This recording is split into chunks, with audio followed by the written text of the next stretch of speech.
Welcome. I'm back at the workbench. I need to take a little break because I've been going through the railroad and I'm trying to get ready for the 2018 National Convention here in Kansas City. Half of my railroad has Caboose Industries ground throws, half of it has the tortoise switch machines. I want them to all be tortoises here in another month or so. And in that process, I'm also using the Intuit switch from Sheldon Levy. Sheldon's switch is absolutely fantastic because it remembers if I turn the power off the railroad, come back in, it's back at the same setting.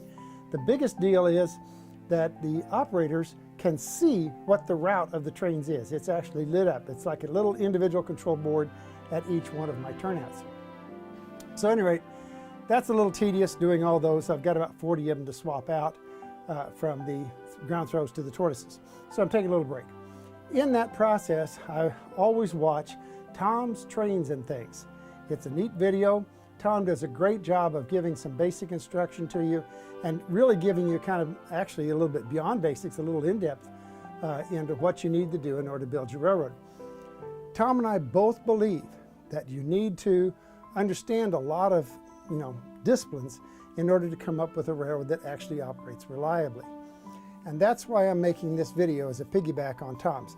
I want to call attention to his video that he just did this week on connectors. Tom did an absolutely fantastic job of presenting a ton of these connectors on his video show. And I don't want to cover really any of these again because he did a great job of it. But I'm going to shove those aside and we're going to talk about one of them that Tom also talked about, and that's this little guy. Now, some people think that it's Scotch 3M because it's red. I'm not so sure that it is. It goes back to what Fran and I always said. We had three criteria in building railroads for corporations and individuals. One, we wanted to do the best job we could, of course. We didn't want any callbacks for track work. And we didn't want any callbacks for electric. Well, in the electric department, we started to look for some of the best connectors that we could get that would be extremely reliable. And one time I used one of these connectors just like Tom showed on his video, and I wasn't very happy with it because of this single blade, and Tom mentions that also. To me, it's very hard to pinch this and not get this bent over one way or the other, and then it's literally rendered useless. The other thing Tom talked about is using multiple sizes of wires. I would not do that in any one of these slots. Keep them all the same. And actually, I prefer one wire in one slot, one wire in the other. If you need to do another wire add it on someplace down the line or up the line, but don't try and put so many into one connector at one time. So what do we use? Well, we use almost the same thing. This one is from 3M, I know. It's stamped 3M on the front of it. And this is a 558. And the advantage to this, and let's see if I can get I have one of the blades here that I can show you. This is the blade that goes into that connector. And you can see that it's two blades actually bent. It's a piece of metal that's bent over in a U-shape.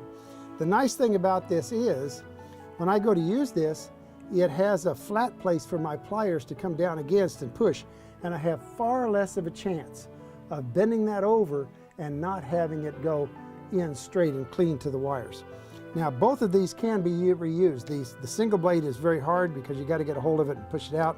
These you can reuse by coming in here with a heavy-duty screwdriver and just prying this U-shaped piece back up.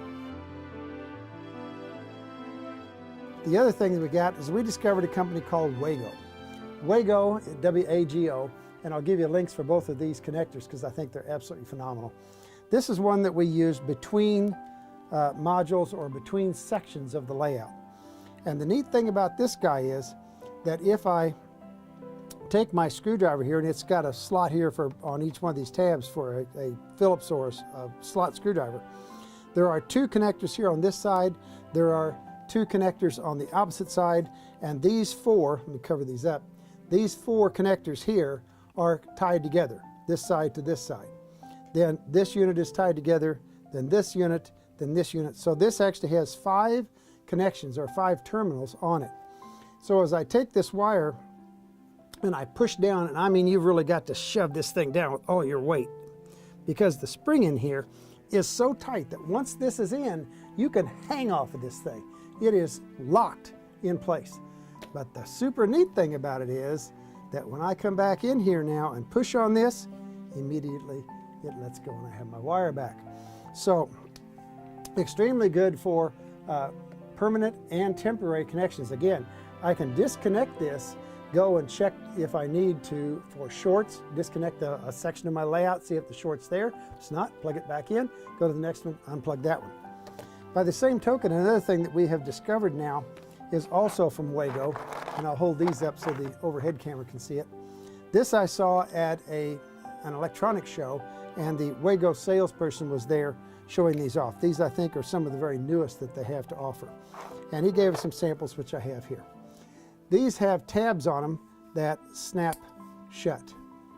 And once again, as with the black ones, the big ones, these have the ability to, if I shove this wire in and snap it down, it absolutely will not. It's in there, it will not let go. But I can simply unlock it and out comes the wire. So again, reusable. If I need to check a drop to one particular section of track, undo it, take the wire out, check it, put it back in, and I'm in good shape. Now these come in 2, 3, 4, and 5 of these side by side. So if I have a 3-up, that means those 3 are all connected together. So I can take my bus wire, cut it, put one into number 1, put the other side of the bus wire into number 2, and put my drop into number 3.